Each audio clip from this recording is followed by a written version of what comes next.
मैंने आपको लाइव कर दिया, आप स्टार्ट कीजिए। Okay. Ji. Good afternoon, everyone.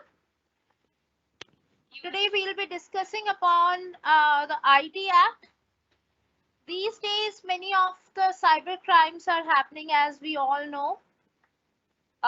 We are being exposed to many fraudulent activities because we are using the electronic devices like our computers, our mobile phones for the online transactions.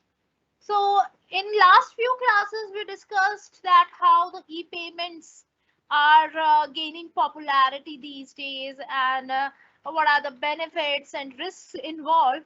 So one of the most prevailing risk of e-payment is that we are exposed to fraudulent activities. We are exposed to frauds. And that is why we need a statutory body and a set of rules and regulations that can help us to overcome these risks, and we can easily make the payments using our devices. So there is a need of a law and a regulation, and for that we have the ID Act, the Information Technology Act 2000.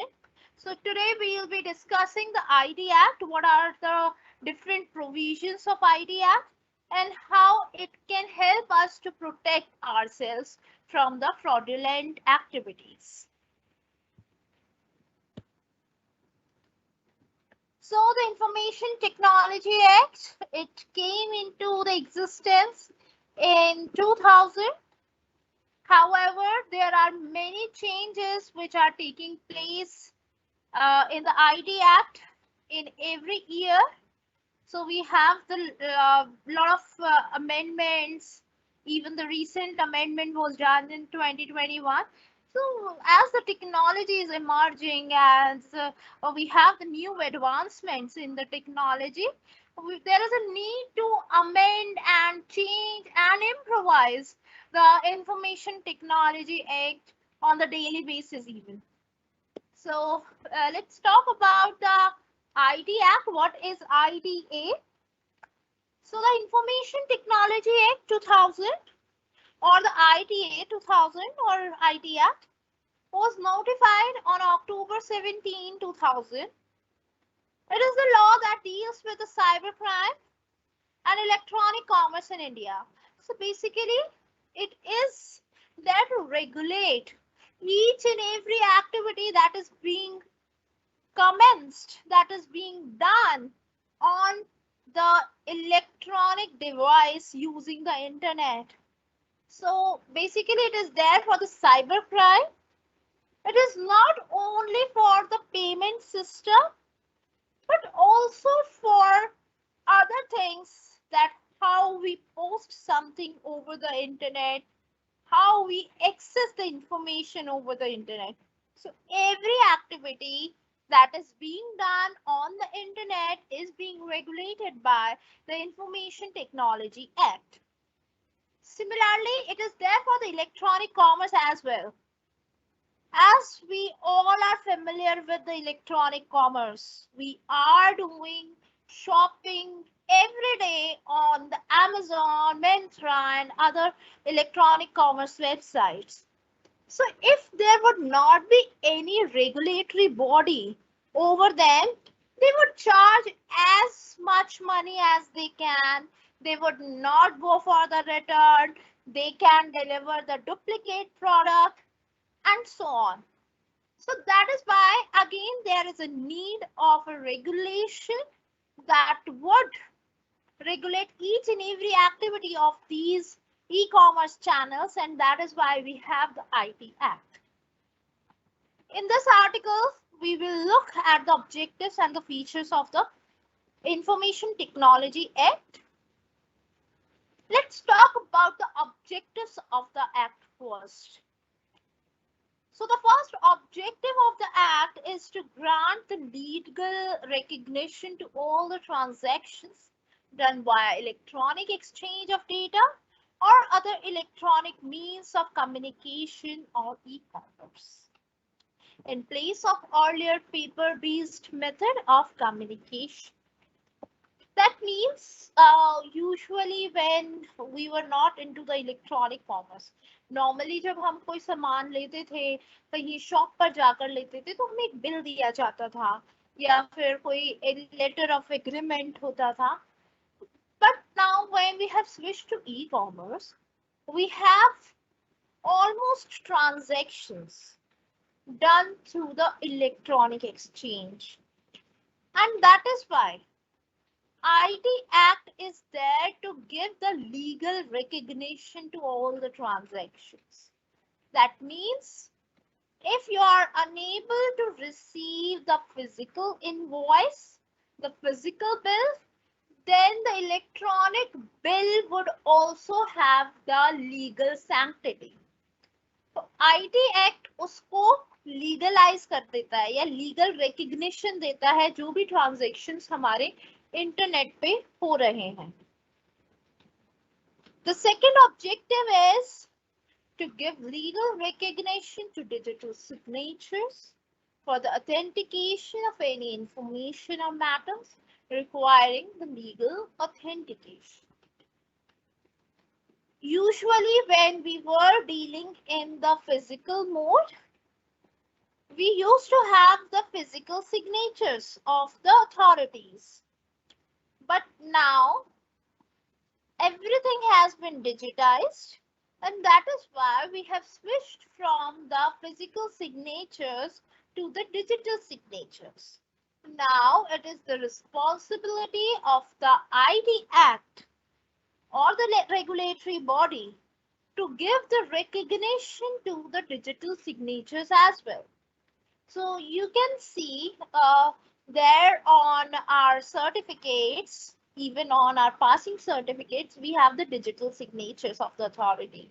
Or on the category certificates, usually we can see the digital signatures on the place of the physical signatures. So they also have the legal sanctity. The third objective is to facilitate the electronic filing of documents with the government agencies and also departments. Now you can see we fill our ITR through internet. So when we are filing any electronic document with the government, it is the responsibility of the IT Act to take care that everything is being done under the regulation and everything has the legal sanctity. तो हम जब भी जो भी हमें physically अगर कोई document submit कराना होता था या पैन कार्ड की एप्लीकेशन देनी है, इनकम सर्टिफिकेट बनवाना है, there were lots of things. So now you can do those things using the internet, and that is being regulated by the IT Act. Next objective is to facilitate the electronic storage of data. That means electronic storage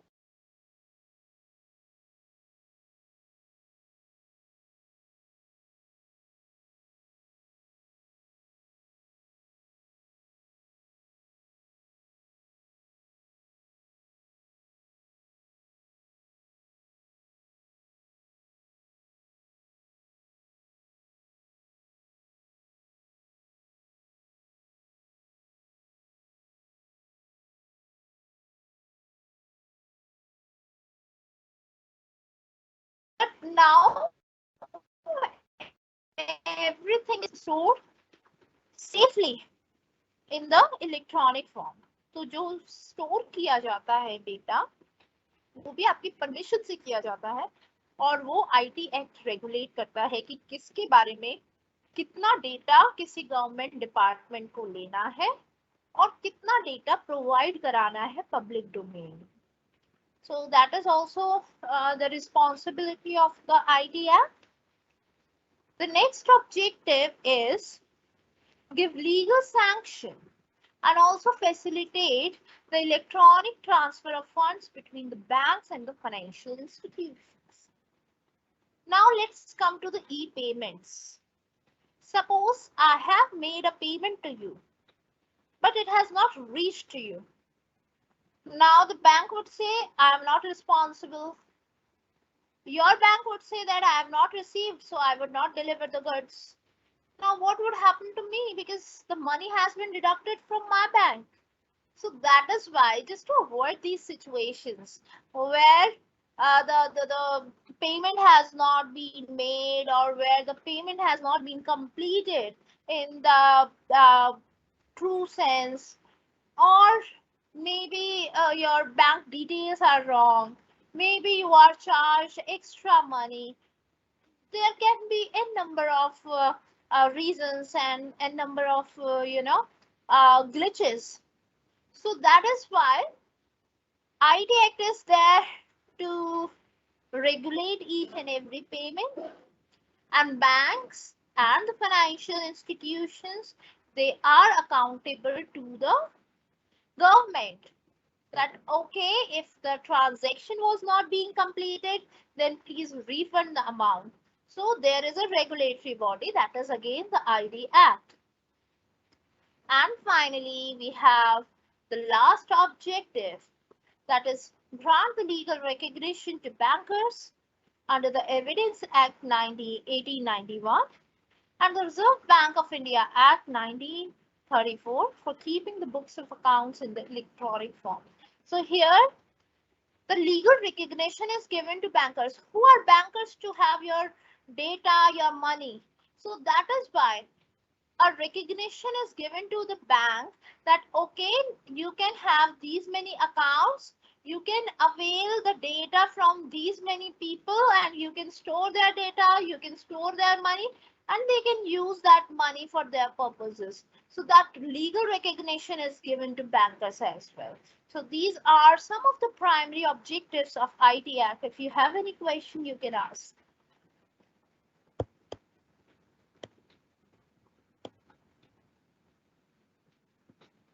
Let me scan the Q&A box if you have any question.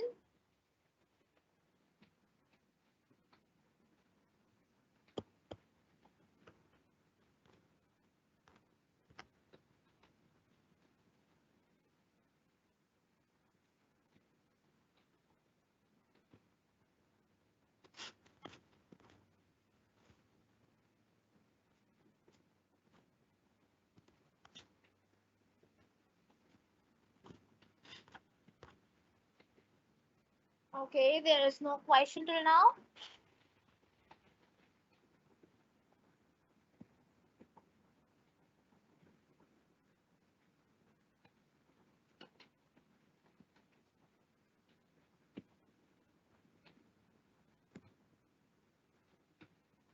Okay, now let's talk about the features of Information Technology Act. All electronic contracts made through the secure electronic channels are legally valid. ये कुछ features बताए हैं जो IT act के हैं. First of all, जितने भी electronic contracts आपस में किए जाते हैं, suppose you are purchasing something from me, I am purchasing something from you, I am making payment to you, you are making payment to me, these transactions are legally valid. चाहे आप physically जाके कोई सामान ले रहे हैं, पैसे दे रहे हैं, या फिर आप इलेक्ट्रॉनिकली एक्सचेंज कर रहे हैं, ये लीगली वैलिड है. आप किसी को स्यू कर सकते हो इसके बेसिस पे. सपोज आपने एक लैपटॉप खरीदा, पेमेंट आपने कर दी, लैपटॉप आपको डिलीवर नहीं हुआ, तो आप जाके उस कंपनी को सू कर सकते हो क्योंकि वो लीगली वैलिड है contract. That's the legal recognition for the digital signatures. यानी जो डिजिटल सिग्नेचर आपके सर्टिफिकेट्स पर है, वो उसको बिल्कुल लीगल डॉक्यूमेंट बना देते हैं. तो जैसे फिजिकल सिग्नेचर्स की सैंक्टिटी होती है, वही डिजिटल सिग्नेचर्स की सैंक्टिटी होगी. Security measures for electronic records and also digital signatures are in place. The IT Act makes it sure that the security measures are taken. Suppose you have given me some information about yourself. I am your bank. You have given me the information about your credentials. So now it is my responsibility to keep your information safe. Otherwise, I can be sued under the Information Technology Act. Next, a procedure for the appointment of adjudicating officers for holding inquiries under the Act is finalized. That means if anything goes wrong, if anything is wrong with your transaction, with the money, with the data, with the post, etc., then an adjudicating officer can be appointed. यानी IT act के अंदर एक officer को appoint किया जाता है जो उस पूरे मामले की इंक्वायरी करता है और फिर डिसाइड करता है कि किसकी गलती है और सजा भी मिलती है. नेक्स्ट है provision for establishing a cyber regulatory appellate tribunal under the act. Further, this tribunal will handle all the appeals made against the order of the controller or the adjudicating officer. That means यहाँ पर act के under एक tribunal बनाया जाता है. Tribunal क्या होता है? जैसे हमारे सिविल कोर्ट्स वगैरह होते हैं, तो tribunal is as good as a court. Cyber regulatory appellate tribunal बनाया गया है जो इस तरीके के मामलों में जहां पे साइबर क्राइम इन्वॉल्व होता है उस तरीके के मामलों में इंटरफेयर करता है और केस के अकॉर्डिंग सजा सुनाता है. ये सारी अपील्स अगर एडजुडिकेटिंग ऑफिसर के खिलाफ भी कुछ ऐसा है कि उसने भी कुछ ब्रीच ऑफ कॉन्ट्रैक्ट किया है तो उसके अगेंस्ट भी कोई अगर अपील की जाती है तो वो उसको भी हैंडल करता है. तो एक तरीके का कोर्ट है वो इस एक्ट के अंदर स्टैब्लिश किया गया है.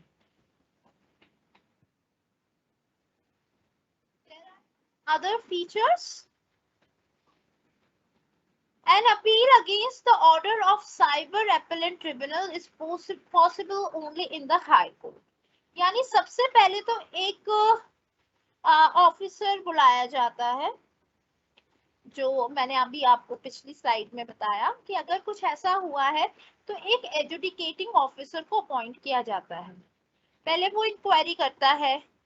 अगर हम उसके फैसले से खुश नहीं है तो उसके अगेंस्ट जो हमें अपील करनी है वो हमें साइबर रेगुलेटरी एपेलेट ट्रिब्यूनल में जाके करनी है.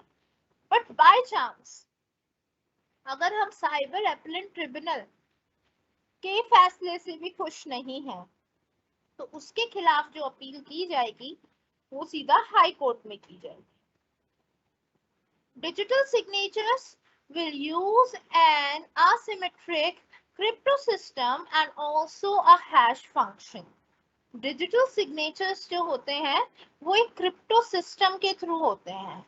क्रिप्टो सिस्टम का मतलब है कि जैसे सिग्नेचर्स मैंने लिखे हैं तो आपको उसी फॉर्म में नहीं दिखाई देंगे. वो क्रिप्टोग्राफी की गई होगी यानी उसको कुछ कोड्स में चेंज किया गया होगा. एक क्यूआर कोड टाइप जिसको आप खुद नहीं पढ़ सकते लेकिन वो क्रिप्टोग्राफी करके उनको एक हैश फंक्शन में चेंज किया जाता है और जब हम उसको डिक्रिप्ट करते हैं तो हमें पता चलता है कि ये किसके डिजिटल सिग्नेचर्स हैं. Provision for appointment of controller of certifying authorities to license and regulate the working of certifying authorities.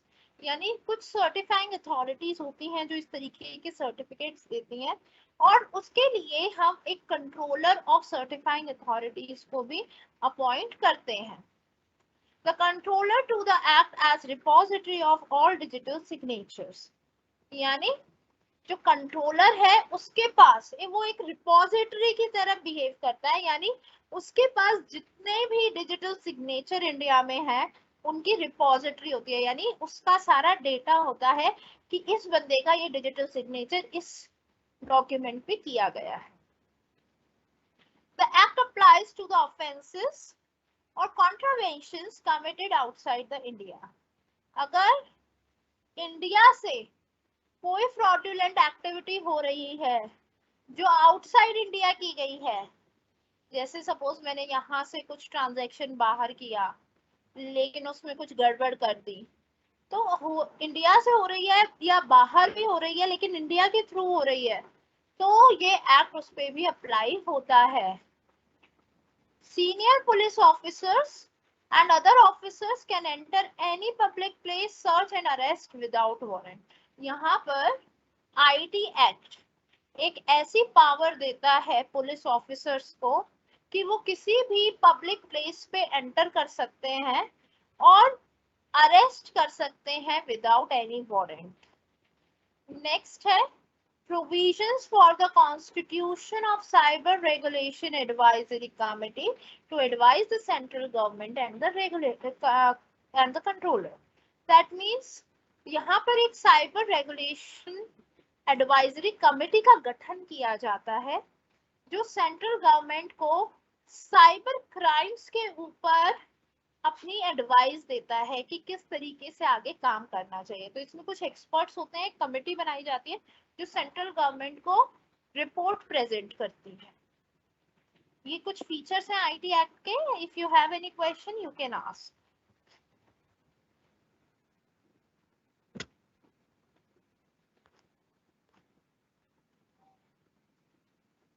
Paper आपका सिलेबस से ही आएगा, बाहर से नहीं आएगा। आपको मैंने एक बुक सजेस्ट की थी डॉक्टर सुशीला मदार की, everything is being given there. ये जितना भी मैंने आपको सब कुछ पढ़ाया है सब कुछ उस बुक में दिया गया है, मेरे पीपीटीज में आपके पास।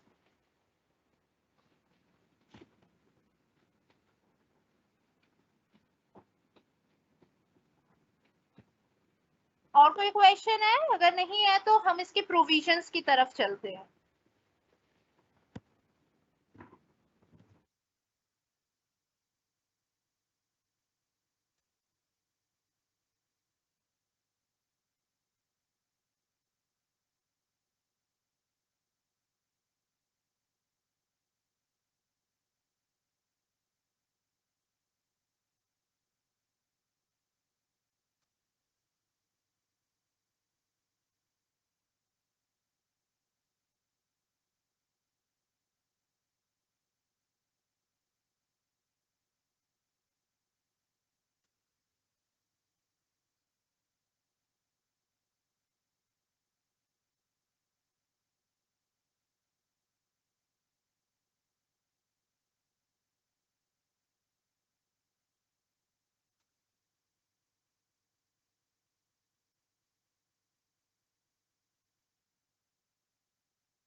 Okay, I think there is no question. So let's directly go for some of the provisions. Let me again share another file. ये मैंने आपको आईटी एक्ट मैं ये अपलोड भी कर दूंगी। ये पूरा आईटी एक्ट है।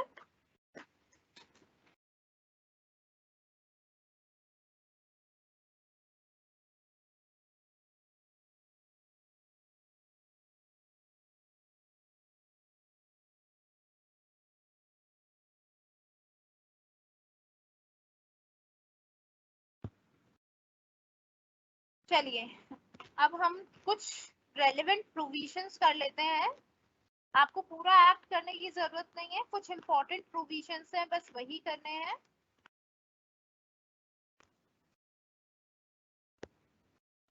सबसे पहले ये देखते हैं कि ये कहाँ पर लागू होता है। दिस एक्ट में be called as the IT act. इसको आईटी एक्ट का नाम दिया गया है। It shall extend to whole of India. Same as otherwise provided in this act, it applies also to any offense or contravention thereunder committed outside India by any person. यानी अगर India पे उसका प्रभाव हो रहा है, इंडिया से कहीं ना कहीं उसके तार जुड़े हैं, तो ये उस पर भी लागू होगा। इंडिया में तो होगा ही, लेकिन सपोज मैं यहाँ बैठी हूँ, मैंने किसी के साथ ट्रांजैक्शन किया किसी और कंट्री में, तो उसके और उसने मेरे साथ फ्रॉड किया है, तो उसके ऊपर भी आईटी एक्ट लागू किया जाएगा। तो इंडिया में तो है ही जितने विद इन इंडिया ट्रांजैक्शन है, लेकिन आउटसाइड इंडिया भी if there is any connection with India, then it would be applied to that transaction as well.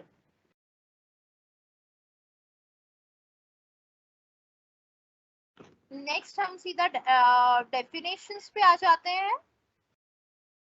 Definition में आपको एजुकेटिंग ऑफिसर की डेफिनेशन आनी चाहिए। एक एजुकेटिंग ऑफिसर वो होता है जो अपॉइंट किया जाता है सब सेक्शन 1 ऑफ सेक्शन 46 के अंडर। बस ये आपको डेफिनेशन याद रखनी है, क्योंकि जैसा एक्ट में लिखा है आपको वही याद करना है।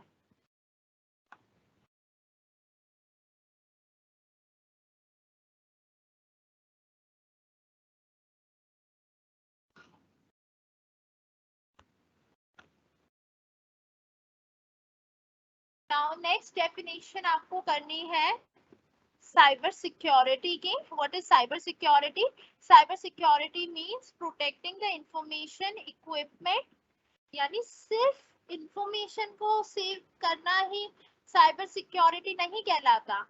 मेरे लैपटॉप को भी अगर कोई मेरी परमिशन के बिना यूज कर रहा है तो मैं उसको भी स्यू कर सकती हूँ। तो इक्विपमेंट को भी, इंफॉर्मेशन को, इक्विपमेंट को, डिवाइसेस को, कंप्यूटर को, कंप्यूटर रिसोर्सेज को, communication device and the information stored therein from unauthorised access, यानी जिसको मैंने एक्सेस की परमिशन नहीं दी है, अगर मेरी परमिशन के बिना कोई भी मेरी इंफॉर्मेशन यूज करता है, मेरे डिवाइस को यूज करता है, मेरे कंप्यूटर को यूज करता है, तो वो साइबर सिक्योरिटी का ब्रीच कहलाएगा।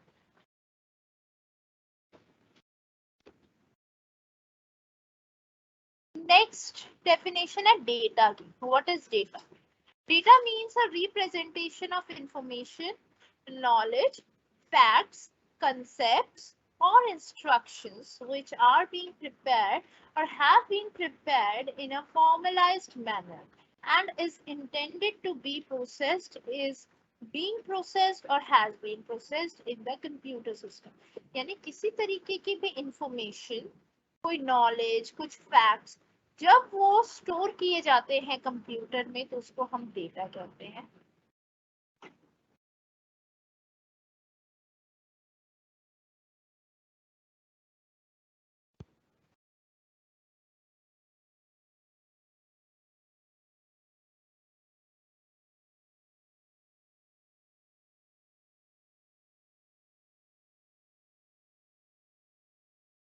नेक्स्ट है सेक्शन 3,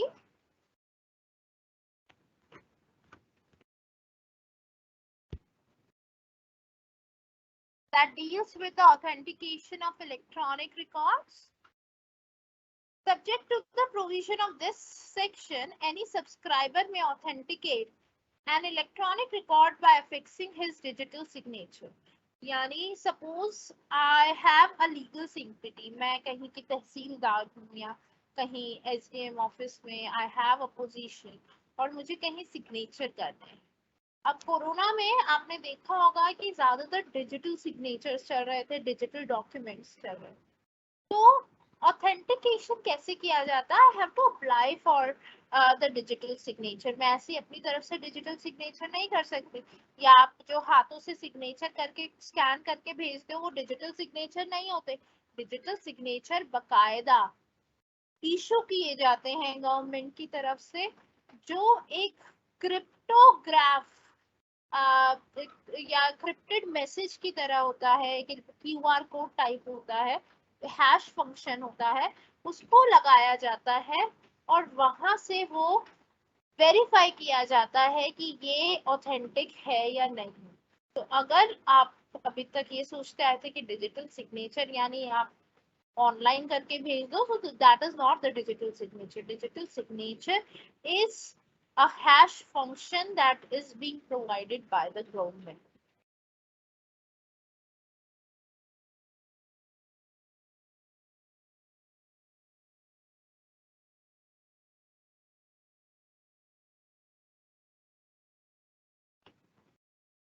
यहाँ पर कुछ और प्रोविजन है.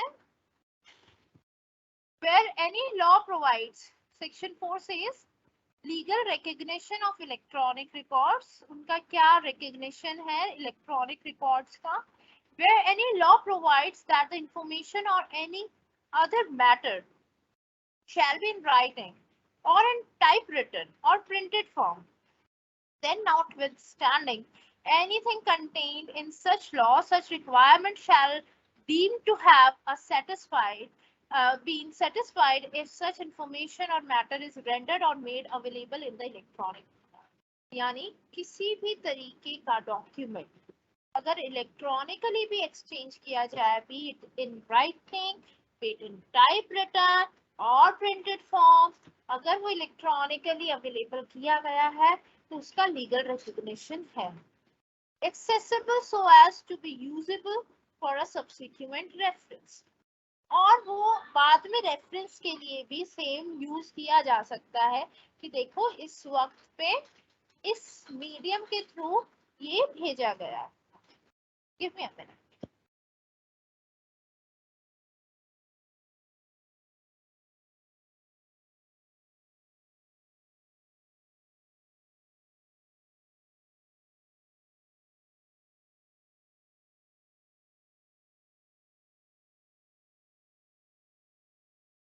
Yeah. नेक्स्ट देखते हैं कौन सा रेलेवेंट प्रोविजन है. आपको सारे करने की नीड नहीं है.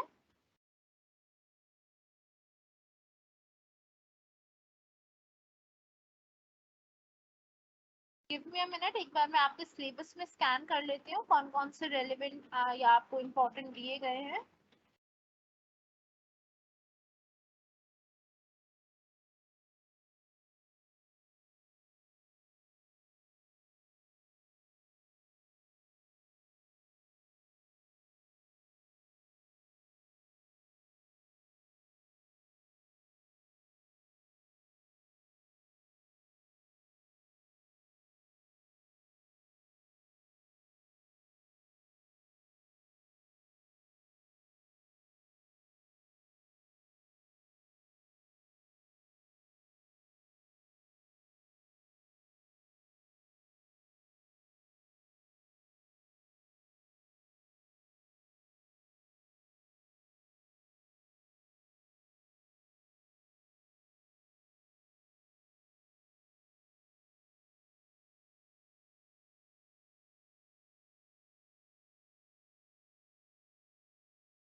आपके सिलेबस में ऑफेंसेस दिए गए हैं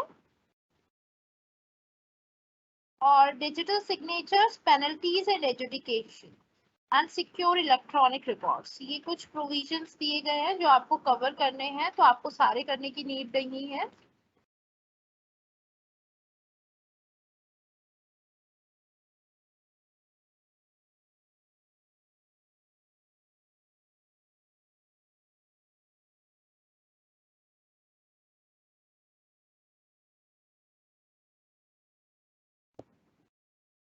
चलिए ये हम सेक्शन 4 कर चुके हैं. सेक्शन 5 भी दिया गया है तो हम एक बार डिस्कस कर लेते हैं. Legal recognition of electronic signatures.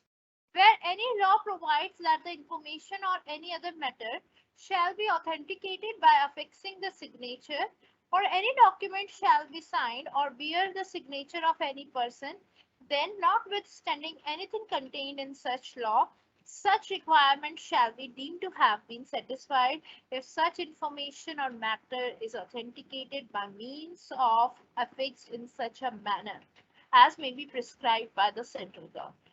That means electronic signatures central government ने जिस तरीके से आपको प्रोसीजर बताया है, जहां से आपको जिस तरीके से क्रिप्टोग्राफी करके दी गई है, उसी फॉर्म में वैसे ही आपको यूज करना है. और जब भी उसकी लीगल रिकग्निशन होगी। अगर आप उसमें थोड़ा बहुत भी चेंज अपनी तरफ से करते हैं तो it would lose its recognition.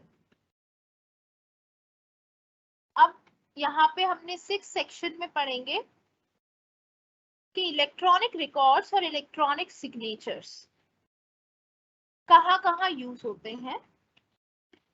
First, the filing of any form, application or any other document with an office, authority, body or agency owned by or controlled by the appropriate government in a particular manner.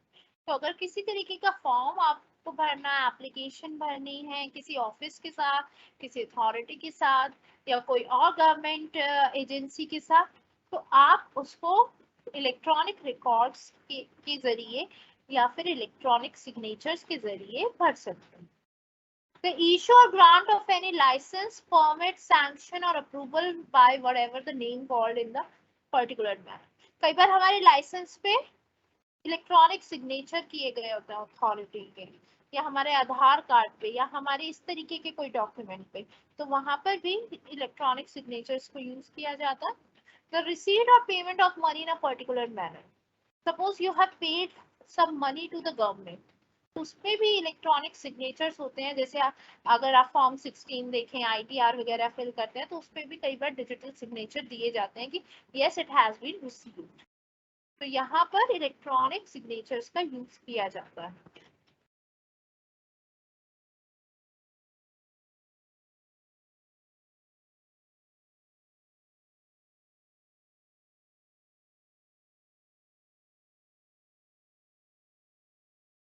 अब हम पढ़ेंगे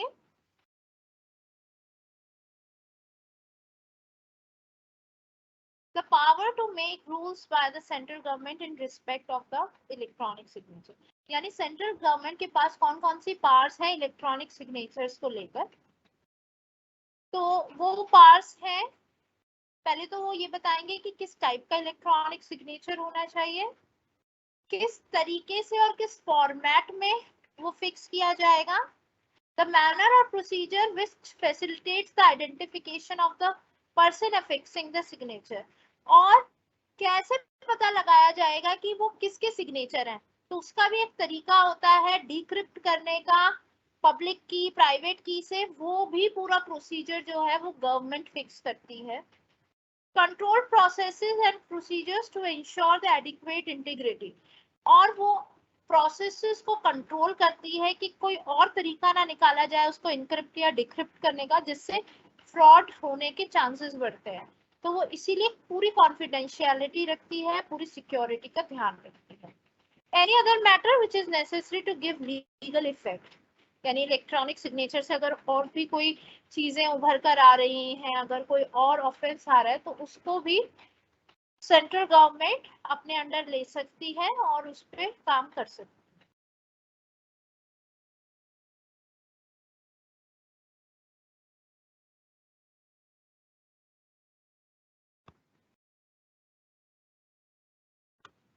next हम करेंगे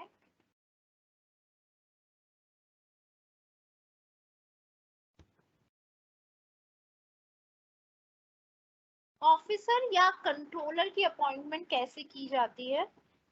The central government may by the notification in the official gazette appoint a controller of certifying authorities for the purpose of this act. यानी एक controller को appoint किया जाता है और उसको ऑफिशियल गैजेट में, आपने देखा होगा भारत गैजेट करके एक गैजेट नोटिफिकेशन आता है, उसमें नोटिफाई किया जाता है कि he is the controller of certifying authorities and may also be the same and subsequent notification appoint such number of deputy, और कंट्रोलर के बाद कुछ डिप्यूटी कंट्रोलर्स भी अपॉइंट किए जा सकते हैं, लेकिन उनकी भी नोटिफिकेशन ऑफिशियल गैजेट में दी जाएगी। The controller shall discharge his functions under this act subject to the general control and directions of the central government. तो जितने भी एक्ट वो करेगा, जितने भी एक्शंस लेगा, वो सारे सेंट्रल गवर्नमेंट के द्वारा प्रिस्क्राइब किए गए होंगे, वही एक्शन वो ले सकता है। The deputy controllers and the assistant controllers shall perform the functions assigned to them by controller under the general superintendence and control of the controller.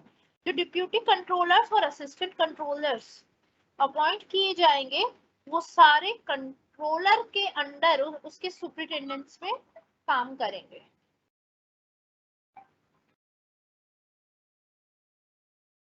Next, the qualifications, experience and the terms and condition of the service of controller, deputy controllers shall be such as may be prescribed by the central government।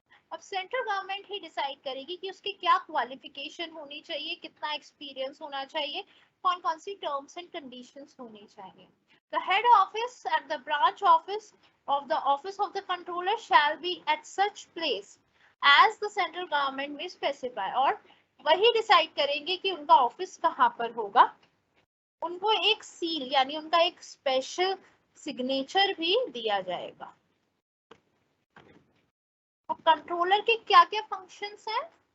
Exercising the supervision over the activities of certifying authorities, यानी certifying authorities के ऊपर ही controller को बुलाया जाता है, वो सारी certifying authorities का ध्यान रखता है, तो उनको सुपरवाइज करना उसका एक फंक्शन है।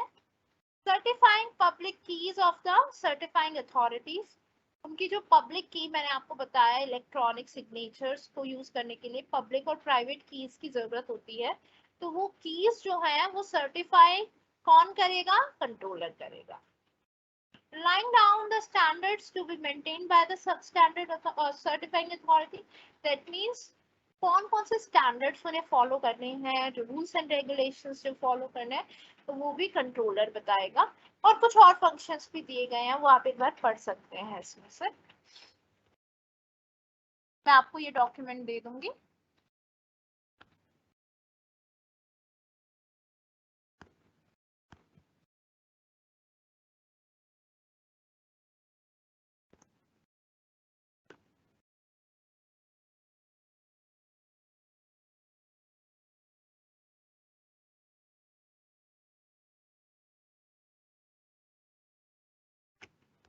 अब हम सीधा ऑफेंसेस पर चलते हैं।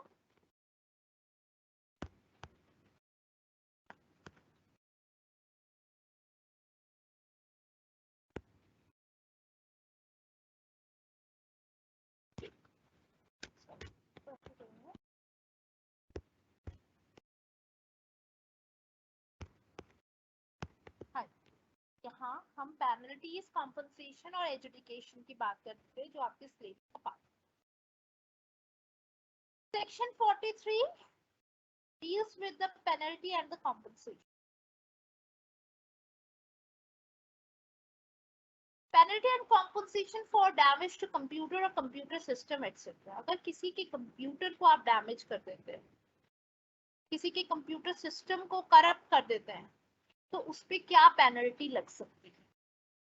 If a person without permission of the owner or any other person who is in charge of the computer system or the computer network accesses or secures access to such computer system or computer network, यानी अगर आप जिसका computer है उसकी permission के बिना उसके computer को यूज कर लेते हैं, कंप्यूटर सिस्टम को यूज करते हैं या नेटवर्क को यूज करते हैं, तो आप पे पेनल्टी लग सकती है।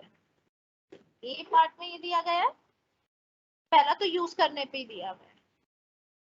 दूसरा है अगर आप डाउनलोड करते हैं कुछ या कुछ कॉपी, कोई डॉक्यूमेंट बनाया उसकी कॉपी कर लेते हैं अपने कंप्यूटर में, या उसमें से कुछ डेटा निकाल लेते हैं, computer database or information from such computer network or computer system including the information data had or stored in any removable storage medium, या मेरी पेन ड्राइव में अगर कोई डेटा है वो आप फेच कर लेते हैं मेरी परमिशन के बिना, डाउनलोड कर लेते हैं, ले लेते हैं, तो आप पे पेनल्टी लगाई जा सकती है। नेक्स्ट है introduces or causes to be introduced any computer contaminated or computer virus into any computer. अगर आप मेरे कंप्यूटर में जानबूझ के कोई वायरस डाल देते हैं ताकि मेरा डेटा करप्ट हो जाए, तो आप पे पेनल्टी लगाई जा सकती है। Damages or causes to be damaged by any computer, computer system or computer network, data, computer database or any other program residing in such a computer system or computer network. Suppose मेरे computer में मैंने कोई software खरीदा हुआ है, 1 lakh rupees का software है, आपने उसको डैमेज कर दिया, करप्ट कर दिया, डिलीट कर दिया, तो आप पे पेनल्टी लगाई जा सकती है. Disrupts or causes disruption of any computer system or computer network. अगर आप डैमेज कर देते हैं कंप्यूटर को, तोड़ देते हैं, डिसरप्ट कर देते हैं, तो आप पे पेनल्टी लगाई जा सकती है. Denies or causes the denial of access to any person authorized to access any computer system or computer network by any means. Suppose ये एक ऑर्गेनाइजेशन का कंप्यूटर है जिसपे मेरा भी उतना ही हक है, आपका भी उतना ही हक है, और मैं आपका एक्सेस डिनाई कर देती हूँ कि आपको ये यूज नहीं करना, तो आप उस पर वो पेनल्टी लगा सकते हैं क्योंकि आपका भी उतना ही हक है जितना मेरा है. Provides any assistance to any person to facilitate access to a computer system or computer network in contravention of the provision of this act, rules or regulations made thereunder. Suppose आपने खुद आकर यूज नहीं किया, आपने अपने किसी friend से मेरा कंप्यूटर यूज करा दिया, जबकि आपको भी परमिशन नहीं थी, उसको भी परमिशन नहीं थी, तो आपके ऊपर भी केस हो सकता है. Charges the services availed of by a person to the account of another person by tampering with or manipulating any computer. अगर आप मेरे कंप्यूटर को मैनिपुलेट करते हैं, मेरा डेटा चेंज कर देते हैं, कुछ एडिशन डिलीशन कर देते हैं, तो आप पे पेनल्टी लगाई जा सकती है. अगर कोई डिस्ट्रॉय करता है, डिलीट करता है, चेंज करता है, स्टील कर लेता है, चुरा लेता है, डिस्ट्रॉय कर देता है, तो इन सारी चीजों पे पेनल्टी लगाई जा सकती है.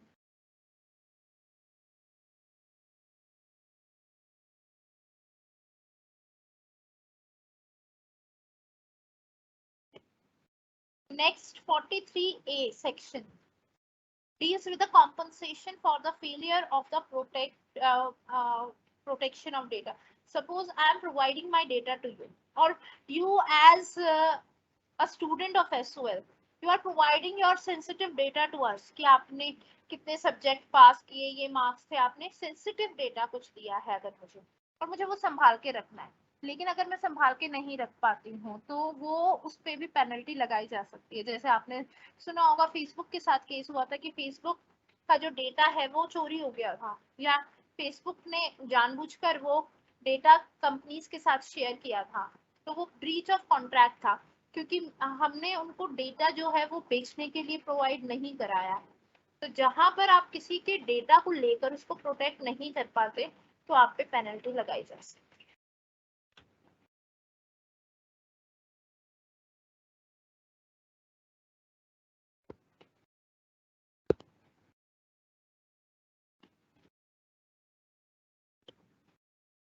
कभी कभी कुछ डेटा इंफॉर्मेशन को फर्निश करने की जिम्मेदारी आप पर होती है.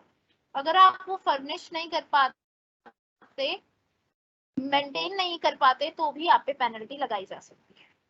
तो यहाँ पे वो पेनल्टीज लिखी हैं.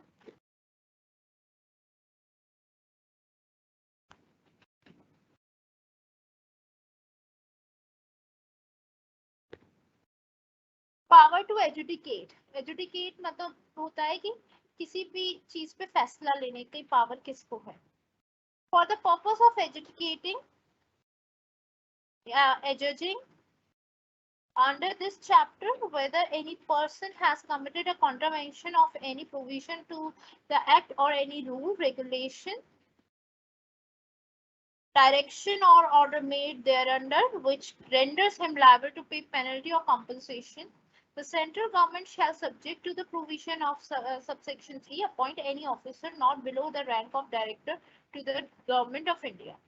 अगर कोई भी ऐसा मामला आता है जहां पर आपको जज करने की जरूरत है कि कोई इस तरीके का फ्रॉड हुआ है या नहीं, तो उसके लिए एक ऑफिसर को अपॉइंट किया जाता है जो सेंट्रल गवर्नमेंट अपॉइंट करती है, और वो रैंक क्या होता है, director to the government of India का रैंक होता है, इक्विवेलेंट ऑफिसर होता है, उसको अपॉइंट किया जाता है और वो फिर डिसाइड किया करता है कि कोई कॉन्ट्रावेंशन की जरूरत है या नहीं, कोई भी इस तरीके की घटना हुई है, अगर हुई है तो उस पर क्या पेनल्टी लगाई जाएगी. तो इस तरीके से वो एजुकेटिंग ऑफिसर जो होता है वो डिसाइड करता है।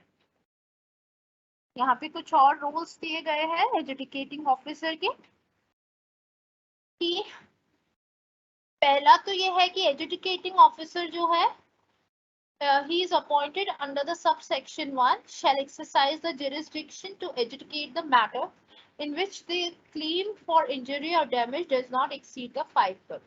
यानी 5 करोड़ से ज्यादा होता है तो सीधा फिर गवर्नमेंट इंटरवीन करती है, अदरवाइज 5 करोड़ से कम का अगर कोई मामला है तो उसके लिए एक एजुकेटिंग ऑफिसर अपॉइंट किया जाता है।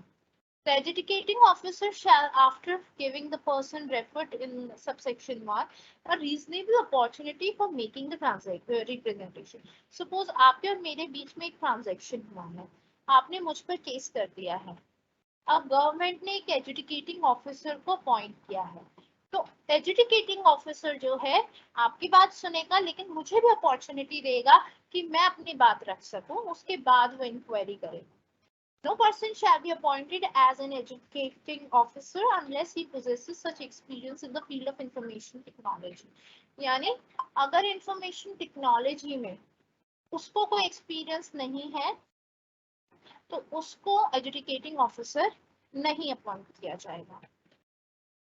Where more than one educating officers are appointed, the central government. Give me a minute.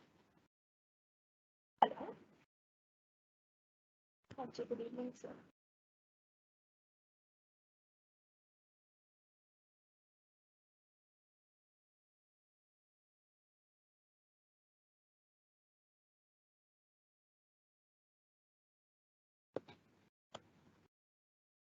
Sorry.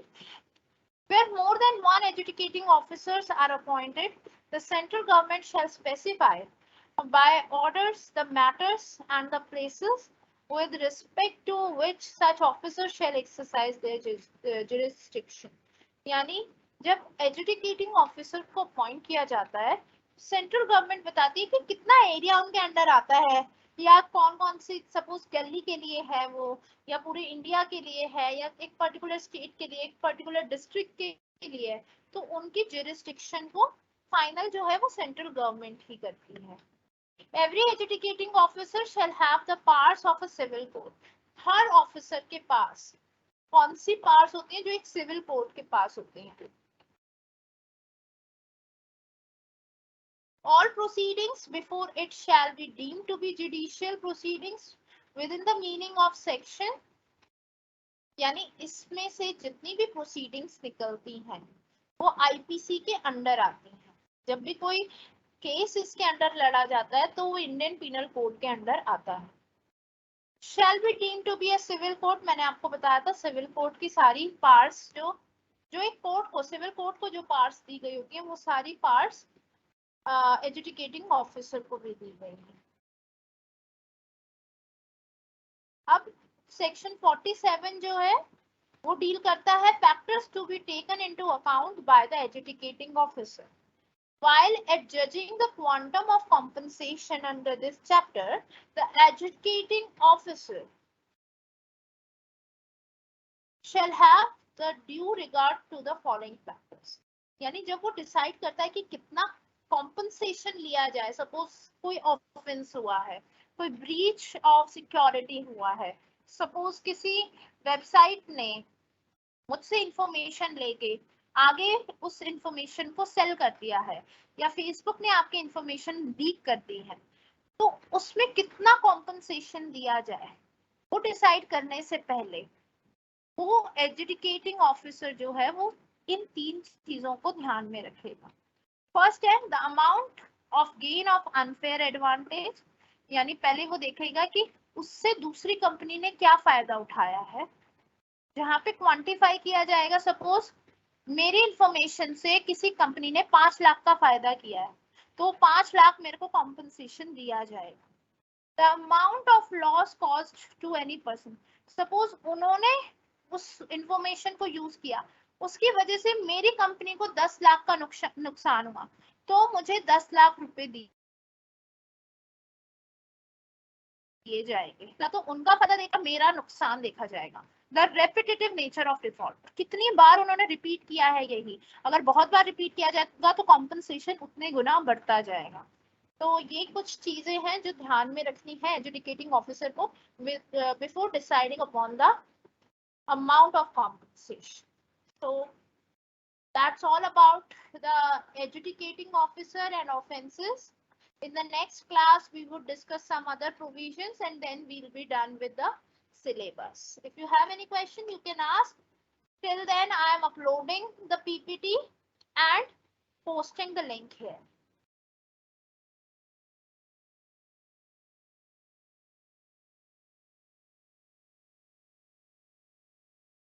Hello hello. हाँ जी सुभाष जी। हाँ जी, क्लास एंड करूँ मैम? नहीं नहीं, अभी एंड मत कीजिए, मैं जो मैंने आज पढ़ाया है मैं बच्चों को लिंक दे रही हूँ। अच्छा अच्छा, हाँ, आप अभी 2 मिनट रुक जाइए। ठीक है।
Yes, guys, I have posted the link. You can just check it out.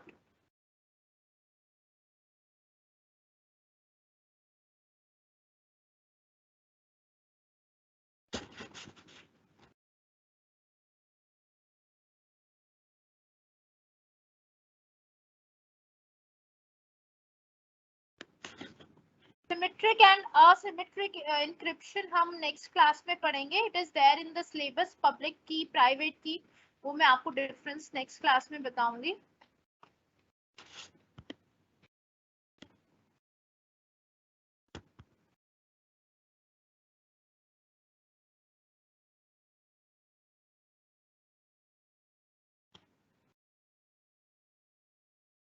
PPT मुझे आप देखकर बताइए. Are you able to access it? Please let me know if you are able to access my PPTs. I have already posted the link.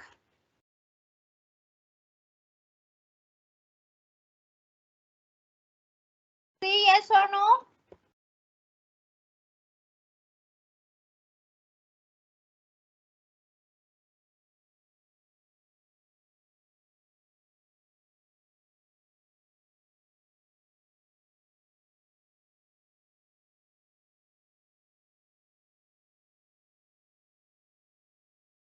I think आप access कर पा रहे हैं.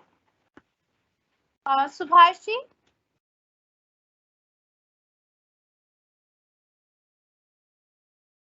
आप एंड कर सकते हैं मेरी क्लास.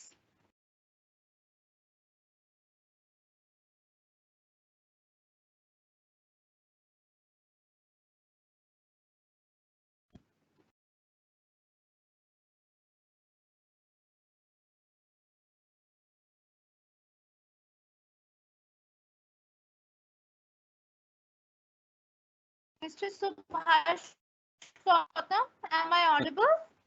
हाँ जी हाँ मैडम, जी, अब आप एंड कर दीजिए क्लास। ठीक है मैम, ओके बाय। थैंक